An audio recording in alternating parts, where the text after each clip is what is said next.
এটাই বলবো যে যেহেতু একটা অন্য ধরনের গল্প, সেখানে মানে তিনজন কি বলবো মেয়েকে নিয়ে এটা সারাউন্ডেড।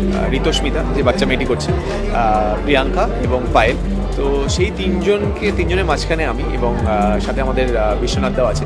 সো আমার মনে হয় যে একদম অন্য ধরনের একটা চরিত্র, এবং অনেকেই ভাবে যে আজকালকার দিনে এখনও যে ওই ডাইনি প্রথাটা, সেটা অনেকেই মানে জাস্ট হয়তো মজার ছলে মেয়েদেরকে বলে ফেলে, বাট সেটা অ্যাকচুয়ালি কী বা অ্যাকচুয়ালি কেন বলা উচিত না, সেই জিনিসটাকে আমরা তুলে ধরেছি, সেই মেসেজটাকে ওখানে রেখেছি। এবং অনেক কিছু আছে যেগুলো মহিলারা ভয়েস আপ করতে পারে না, সেই জিনিসগুলোকে আমরা এখানে ধরে রেখেছি। তো সেটা মানে সিনেমাটা যতক্ষণ না দেখবে ততক্ষণ বুঝতে পারবে না লোকেরা। তো সিনেমাটা দেখলে আই থিঙ্ক বুঝবে যে আমরা কী মেসেজ দেওয়ার চেষ্টা করেছি এবং কী তুলে ধরার চেষ্টা করেছি। তোমরা বনি থেকে কি কি এক্সপেক্ট করো? রোম্যান্স, ড্রামা, কাঁদানো, মারপিট, এবারে ভয়ও দেখিয়ে দিয়েছে এক্সট্রা একটু। তো আমার মনে হয় সবটা দেখতে হলে একটু খরচা করো, খুব কম দাম টিকিটের। প্লিজ এসো। তোমরা যদি নাও আসো, তোমরা যদি আসতে চাও আমাদের বলো, আমরা পাঠিয়ে দেবো টিকিট কেটে, পপকর্নও ফ্রি। প্লিজ এসো। প্রথম কথা তো পিয়াদিকে একটা বিরাট বড় কনগ্রাচুলেশন এবং থ্যাংক ইউ যে নিজের একার প্রচেষ্টায় এত সুন্দর একটা ছবি ফাইনালি আমাদের সামনে এনে দিয়েছে। অ্যান্ড আরেকটা যেটা বললে যে হ্যাঁ, ছবির গল্পটা খুব অন্যরকম, একটু মানে খুবই অন্য ধরনের একটা জনার। এই জনারটা খুব একটা বোধহয় এক্সপ্লোর নয় বাংলায়, আমি যতদূর জানি, if I am not wrong.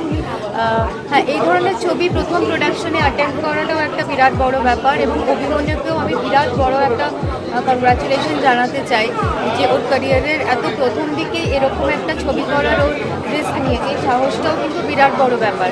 সেটা আর আমার মনে হয় যে ওকে আর অভিমন্যুকে আমি অনেক আগে থেকে চিনি। ও যখন মানে কমার্শিয়াল ছবি, বড় বড় কমার্শিয়াল ছবিরও স্ক্রিপ্ট লিখেছে, তো সেখানে দাঁড়িয়ে আজকে দিনে এইরকম একটা ছবি, যেটা একদম কমপ্লিটলি ওর রাইটিংয়ের সঙ্গে আমরা যেটা পরিচিত নই, সেরকম একটা ছবি ডিরেক্ট করা, I think this is a great effort. আমরা সবাই চেষ্টা করেছি মানে যাতে যতটা সম্ভব ছবিটা ভালো হয়। আর এবার দেখা যাক, এবার তো দর্শকের ওপর।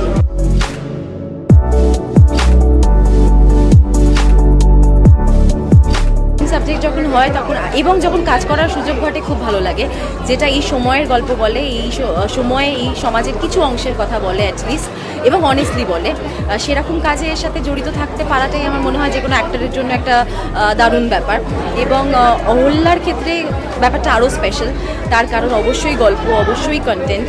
যে চরিত্রটা করতে পেরেছি সেটা কি বলবো, মানে একটা ব্রেথ অফ ফ্রেশ এয়ারের মতন আসে স্ক্রিনে। তো সেইটা আমার খুব মজা লেগেছিল পড়ে শুনে এবং পরবর্তীকালে অভিনয় করে।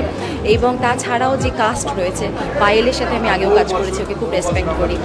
বনির সাথে কাজ করার বহুদিনের ইচ্ছে ছিল, অনুপদা, পিয়াদি এবং অভিমন্যুর কাজ আমার খুব ভালো লাগে এবং আমার বহু বছরের পরিচিত। সেখান থেকে ফাইনালি একটা কাজ একসাথে করার সুযোগ হয়েছে, এবং সব কিছু মিলিয়ে আমার কাছে এই গল্পটা ভীষণ রেলিভেন্ট মনে হয়েছে। মানে আমাদের সমাজে এখনও এমন অনেক জিনিস রয়েছে যেগুলো নিয়ে হয়তো আমরা ট্যাবু কনসিডার করি, যেগুলো নিয়ে কথা বলতে আমরা সাহস পাই না, বা এই যে আশেপাশে এত কুসংস্কার ছড়িয়ে রয়েছে, সেগুলোর অরিজিন কোথায়, বা সেই কুসংস্কারের জন্য কি কখনো ভেবে দেখেছি যে কিছু মানুষের ভুল করে কোনো ক্ষতি হয়ে যাচ্ছে কিনা।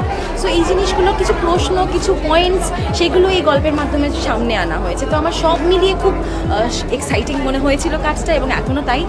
এবং আমার মনে হয় যে যেভাবে থ্রিলার একটা ন্যারেটিভে বানানো হয়েছে ছবিটা, দর্শকদেরও খুব ভালো লাগে।